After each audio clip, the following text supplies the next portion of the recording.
عليكم وحشتني جدا جدا جدا. انا بقول لكم ساعه سعيده. النهارده بقى عملنا طريقه العجه. طريقه العجه تجيب طاسه، بعد كده تجيب بصل، تمام، بعد كده تجيب فلفل وتقلبهم مع بعض لمده 5 دقائق.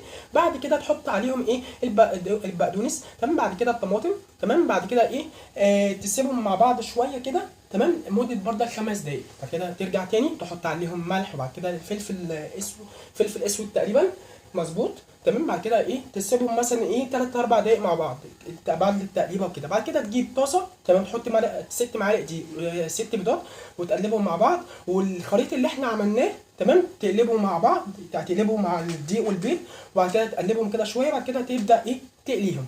وتعالوا ندوق. بسم الله الرحمن الرحيم. ومعانا هنا شوربه اللهم صل على النبي، مكرونه، تمام، وبرضك هي طعمها حلو، بس الاحلى العجه ان هي طعمها خرافي، يعني هي اللي يعتبر الملكه هنا دلوقتي.